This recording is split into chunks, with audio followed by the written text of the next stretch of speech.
नमस्ते नमस्ते स्वागत छ यहाँलाई नेपाली फ्यामिली किचनमा। आज म बटर चिकन बनाउन गइरहेको छु। रेस्टुरेन्टतिर खान गएको बेलामा मेरो फेभरेट खानाहरूमध्येको एक खाना हो बटर चिकन। बटर चिकनलाई नानसँग रोटीसँग खानासँग खाँदा एकदमै मिठो हुने गर्छ। घरमै आफैले पर्फेक्ट र मिठो बटर चिकन बनाउनको लागि तपाईले यो भिडियोलाई अन्तिमसम्म हेर्नुपर्ने हुन्छ। त्यसै गरी तपाईँ यो च्यानलमा नयाँ हुनुहुन्छ र अहिलेसम्म हाम्रो च्यानललाई सब्स्क्राइब गर्नुभएको छैन भने कृपया हाम्रो च्यानललाई सब्स्क्राइब गर्नुहोला। साथै तपाईलाई भिडियो मन परेमा तल रहेको लाइक बटनलाई पनि प्रेस गर्नुहोला। र आफ्नो परिवार, साथीभाइ तथा आफन्तहरूमाझ पनि यो भिडियोलाई सेयर गर्नुहोला ताकि उहाँहरूले पनि आफै घरमा यति सजिलो तरिकाले बटर चिकन बनाउन सक्नुहोस्। सुरु गरौँ आजको हाम्रो रेसिपी बटर चिकन। त्यसको लागि हामीले 1 केजी कुखुराको मासुलाई लिएर म्यारिनेट गर्नुपर्छ। सुरुमा हामीले हालौँ नुन स्वाद अनुसार, आधी चम्ची बेसार, 1 चिम्टी गरम मसलाको धुलो, आधी चम्ची जिरा धनियाको पाउडर, 1 चम्ची अदुवा लसुनको पेस्ट, 2 चम्ची कागतीको रस। यो सबै मसलाहरूलाई मजाले हामीले मिक्स गर्छौँ। यो सबै मसला मिक्स गर्नको लागि तपाईले आफ्नो सफा हात अथवा कुनै पुन्यु स्पुनले पनि यो मसलालाई मिक्स गर्न सक्नुहुन्छ। यसरी मजाले मसला मिक्स भइसकेपछि यो माथि हामीले एउटा प्लेट राख्छौँ र कम्तीमा पनि आधी घण्टा रेस्ट गर्नको लागि छोडिदिन्छौँ। मजाले मोलेर राखेको मासु केही बेर रेस्टमा हुँदै गर्दा हामी अब यहाँ प्याज काट्छौँ। यहाँ मैले ठुलो साइजको प्याजलाई भिडियोमा देखाए जसरी आकारमा काटेको छु। तपाईँ चाहनुहुन्छ भने तपाईको इच्छा अनुसार जसरी पनि तपाईले यो प्याजलाई काट्न सक्नुहुन्छ।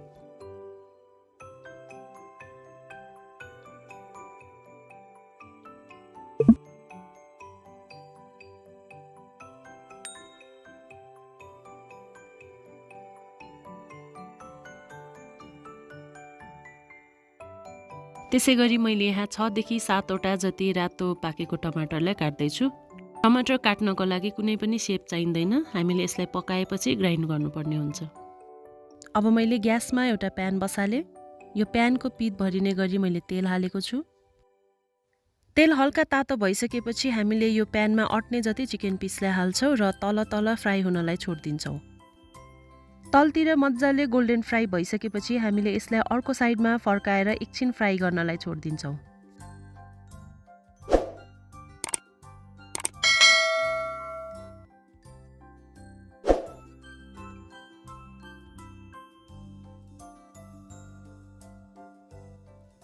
उता अर्को प्यानमा चिकन फ्राई हुँदै गर्दा मैले यहाँ एउटा सफा कराई बसालेको छु।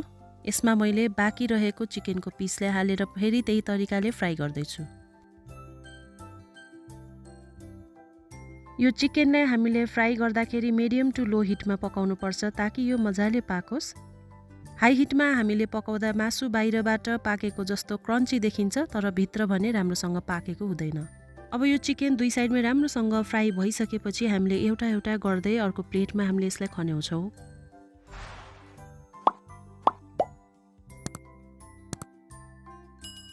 यहाँ अरू चिकनको पिसहरू पनि लगभग पाकिसकेको छ। एक साइडमा मजाले फ्राई भएर पाकिसकेपछि हामीले अर्को साइडमा यो चिकनलाई फर्काउँदै गर्दा हामी यहाँ देख्न सक्छौँ कति मजाले रातो भएर फ्राई भइसकेको छ। अब केही बेर यो चिकनलाई फ्राई गरिसकेपछि हाम्रो चिकनको पिसहरू रेडी भइसकेको छ। यसलाई हामीले चिकन टिक्का पनि भन्छौँ। अब हामीले अघि चिकन फ्राई गरेको प्यानलाई ग्यासमा बसाल्छौँ। अघि फ्राई गरेर बचेको तेलमा 1 चम्ची जति घिउ अथवा हामीले बटर त्यसमा हाल्न सक्छौँ। यो तेल र घिउलाई हामीले एकैछिन मिडियम फ्लेममा तताउनु पर्छ। अब यो तेल हल्का तातो भइसकेपछि हामीले यी सामग्रीहरू तेलमा हाल्नुपर्छ। 1 मुठी काजु बदाम, 2 देखि 3 वटा तेजपत्ता, एउटा जावित्री, एउटा अलैची, 3 वटा जति सुकमेल, दालचिनी, सुकेको अदुवा, कालो मरिच, पिप्ली र ल्वाङ।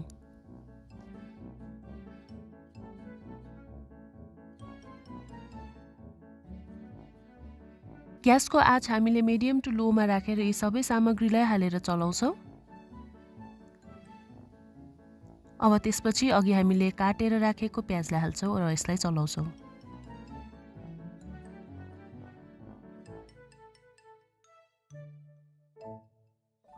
प्याज हालेको एकैछिनपछि अघि हामीले काटेर राखेको टमाटरलाई हाल्छौँ र फेरि चलाउँछौँ।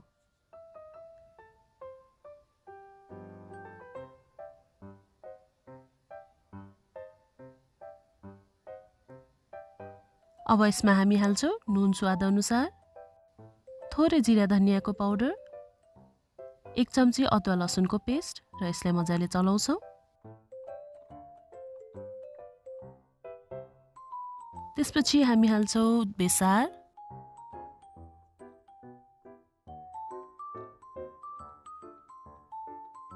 र यो सबैलाई एकछिन मिक्स गर्छौँ र बिर्को लगाएर एकछिन पाक्नलाई छोडिदिन्छौँ। टमाटर मजाले गलिसकेको छ, हेर्नुहोस् त। यसबाट मैले तेजपत्तालाई निकालेँ। अब एकैछिन ग्यास बन्द गरेर मैले यो टमाटरलाई सेलाउनको लागि छोडिदिएँ। केही बेर सेलाइसकेपछि यसलाई हामीले मिक्सर जारमा हाल्छौँ र यसलाई ग्राइन्ड गर्छौँ। हेर्नुहोस् त, यति मजाको पेस्ट भइसकेको छ। यो ग्राइन्ड गरेको पेस्टबाट पनि हामीले खस्रो भागलाई निकाल्छौँ। यसरी जालीमा हालेर हामीले खस्रो र नरम भागलाई छुट्याउँछौँ।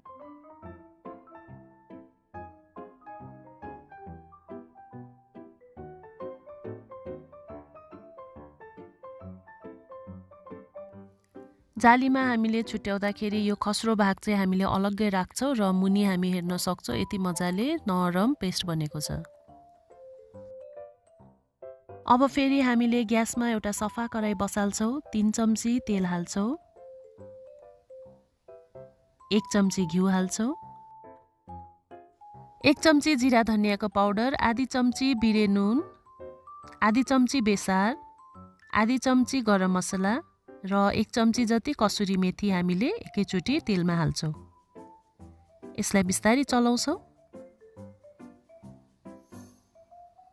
ग्यासको आँच हामीले एकदमै सानो राख्नुपर्छ। त्यसपछि हामीले अघि तयार गरेको टमाटरको पेस्टलाई त्यही कराईमा हाल्छौँ र मजाले चलाउँछौँ।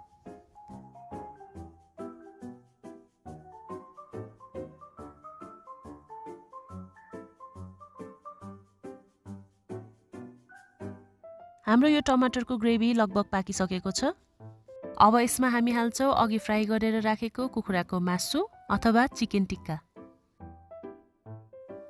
यो मासुलाई ग्रेभीमा हामीले एकैछिन मिक्स गर्दै चलाउँदै गर्नुपर्छ।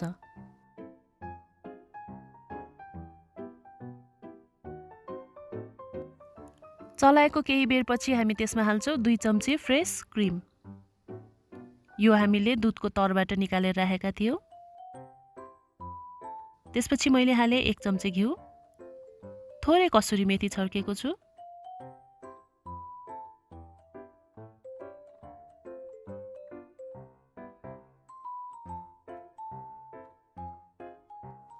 यो बटर चिकनलाई हामीले एकैछिन सानो आँचमा हामीले पाक्नलाई छोडिदिन्छौँ।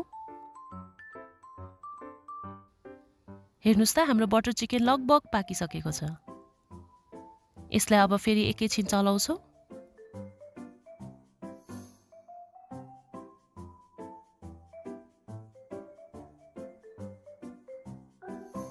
दुई देखि 3 मिनट सानो आँचमा मजाले पाकिसकेपछि यो पाकेको बटर चिकनलाई हामीले एउटा सर्भिङ बाउलमा खन्याउँछौँ।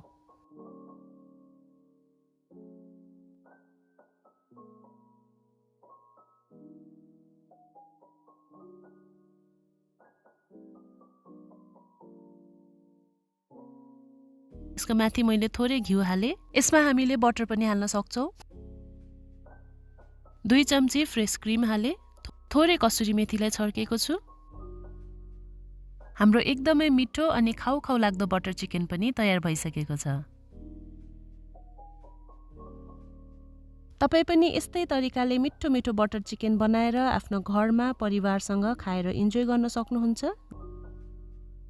नान, रोटी, खाना, ढिँडो तपाई जेसँग पनि यसलाई खान सक्नुहुन्छ। यो एकदमै मिठो हुन्छ। यस्तै तरिकाले तपाईले बटर चिकन घरमा बनाउनु भयो भने चाहिँ हामीलाई कस्तो रह्यो भन्ने कुराको फिडब्याक दिन नभुल्नु होला है त। हाम्रो भिडियोलाई अन्तिमसम्म हेर्नुभएको लागि धेरै धेरै धन्यवाद। आजको भिडियो तपाईलाई कस्तो लाग्यो? भिडियो मन परेमा लाइक, शेयर र नयाँ हुनुहुन्छ भने सब्स्क्राइब गर्न नभुल्नु होला। साथसाथै नेपाली फ्यामिली किचनको फेसबुक, इन्स्टा र टिकटक पेजलाई पनि फलो गर्न नभुल्नु होला। यस्तै मिठो मिठो अनि छिटो छिटो रेसिपीको अरू पनि भिडियो लिएर म फेरि पनि आउने नै छु। तबसम्मको लागि बाई बाई।